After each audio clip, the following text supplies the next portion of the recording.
મહત્વનો ભાગ કોણે ભજવ્યો? એક વાત. બીજી વાત, કવિ બની શકાય છે, સાહિત્યકાર બની શકાય છે, કલાકાર બની શકાય છે. તમે જોશો તો જિંદગીના બે ભાગ છે. કેટલીક બાબતો ઈશ્વર પ્રદત્ત હોય છે, તમારા જીવન સાથે, તમારા વ્યક્તિત્વ સાથે જોડાયેલી હોય છે, અને કેટલીક બાબતો છે એનો તમે ઉમેરો કરી શકો છો, એમાં તમે વધઘટ કરી શકો છો. તમે એન્જિનિયર થઈ શકો, તમે ડોક્ટર થઈ શકો, તમે બીજું બધું થઈ શકો, પણ લાખ પુરુષાર્થ કરીને પણ તમે શેક્સપિયર ના થઈ શકો. લાખ પુરુષાર્થ કરીને પણ તમે વાલ્મીકી ના થઈ શકો, તુલસીદાસ ના થઈ શકો, તમે રવિન્દ્ર ના થઈ શકો. તમે કોઈ માણસને એમ કહો કે સાંજ સુધી તારે આટલી માટી અહીં ખોદવાની છે અને આટલા તગારા ભરીને પણ નાખવાના છે, એને હન્ટર બતાવો, ચાબુક બતાવો, એ માણસ માટી ખોદશે ને ત્યાં નાખશે.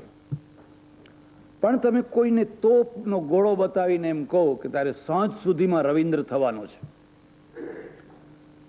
ત્યારે 1 મહિનાની અંદર શેક્સપિયર થવાનું છે, ને નહીં થાય તો હું તને તોપના ગોળે ઉડાડી દઈશ, તો 1 મહિનો તો શું, આખી જિંદગી ગમે એટલો પુરુષાર્થ કરે, ગમે એટલા પ્રયત્ન કરે, તો પણ એ રવિન્દ્ર કે શેક્સપિયર કે કાલિદાસ ના થઈ શકે.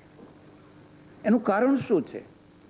એનું કારણ એ છે કે સર્જનાત્મક જે શક્તિ છે એ ઈશ્વર પ્રદત્ત હોય છે, અને જેની અંદર સર્જનાત્મક શક્તિ નથી હોતી એ પછી બીજી શક્તિનો ગમે એટલો ઉપયોગ કરી શકે. સાહિત્યની રચના, એમાં પણ અમર સાહિત્યની રચના માત્ર પુરુષાર્થથી નથી થતી હોતી. માત્ર પુરુષાર્થથી જે સાહિત્ય રચતા હોય છે ભાગ્યે જ અમર થતું હોય છે. જે અંદરથી પ્રગટતું હોય છે, ઉછળતા બોરિંગની માફક જે નીકળતું હોય છે, એ અમર થતું હોય છે. એક ફંક્શનમાં જવાનું થયેલું, બહુ મોટું ફંક્શન, અને શરૂઆતમાં આપણા ત્યાં જેમ મંગલાચરણ કરે એમ એક બેને નરસિંહ મહેતાનું ભજન ગાયું, ઊંચી મેળી તે મારા સંતની રે. તમે સાંભળ્યું હશે કદાચ. મારી બાજુમાં એક બહુ મોટા સાક્ષર બેઠેલા, બહુ મોટા સાક્ષર બેઠેલા. મેં કહ્યું આ ધ્યાનથી સાંભળો, ઊંચી મેળી તે મારા સંતની રે. અમારે તો એક ખાસ વાત છે, તમને કવિતા, ભજન, ગઝલ રચતા પહેલા જો એનું મુખડું બનાવતા આવડ્યું તો અડધું કામ પૂરું થઈ ગયું. પણ જો મુખડું બનાવતા ના આવડ્યું પછી ઠેઠ સુધી તમે ફાંફા માર્યા જ કરો.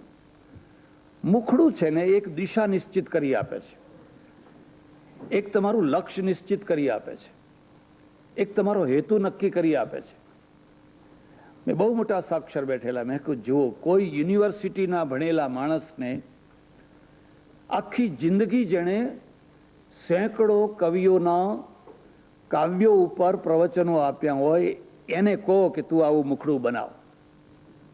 મારે એ ભજનની ચર્ચા નથી કરવી. અદ્ભુત ભજન રચ્યું, નરસિંહનું ભજન છે, અને એમાં એક એટલી ઊંચી ભૂમિકાએ જઈને કહે છે, ઊંચી મેળી તે મારા સંતની રે. સંતની મેળી ઊંચી કેવી રીતે થઈ ગઈ? તરત જ એના વિરોધાભાસ આગળની ટૂંકોમાં લખે છે. અડધા ઓઢ્યા, અડધા પાથર્યા. હવે જ્યાં પાથરવાનું ઠેકાણું નથી, જ્યાં ઓઢવાનું ઠેકાણું નથી, અડધા ઉપર ઓઢાડ્યા રાત, તો હવે એ મેળી ઊંચી કેવી રીતે થઈ? અને એનું સમાધાન આપે છે, જે મેળીમાં અતિથિને, અભ્યાગતને જગ્યા મળે એનું નામ ઊંચી મેળી. મેળી ઘણી ઊંચી હોય, હવેલી ઘણી મોટી હોય, પણ સગા ભાઈને જગ્યા ના મળતી હોય. વેવઈ આવ્યા હોય તો વેવઈ નહીં બસ બતાવે કે હવે બસનો ટાઈમ થઈ ગયો છે. તો આલીશાન ભવન છે. કવિ કહે છે ના ના, એ ઊંચી મેળી નથી. ઊંચાઈ બે પ્રકારની છે.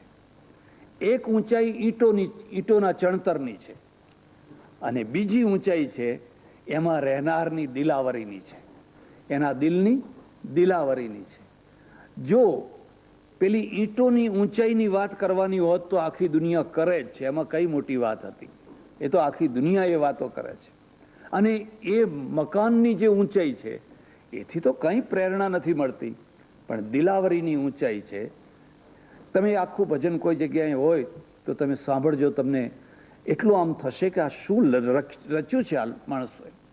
એટલે જે સૃજન છે, નિર્માણ છે, રચના છે, એ રચના પરમેશ્વર એના વ્યક્તિત્વની સાથે જોડી દેતો હોય છે. અને સાથે જોડાયેલું જે છે એમાં તમારો પુરુષાર્થ થોડું ઘડતર કરો, એની થોડી વ્યવસ્થા કરો તો વધારે સારી વાત છે. પણ ન કરો તો અણઘડાયેલા પણ તમે કબીર થઈને અમર થઈ શકો, અણઘડાયેલા તમે નાનક થઈને અમર થઈ શકો, અણઘડાયેલા તમે તુલસી થઈને, અણઘડાયેલા તમે નરસિંહ થઈને પણ, મીરા થઈને પણ તમે, મીરા કઈ યુનિવર્સિટીમાં ગઈ હતી અને છતાંય 400 વર્ષ પછી પણ મીરાના ભજનો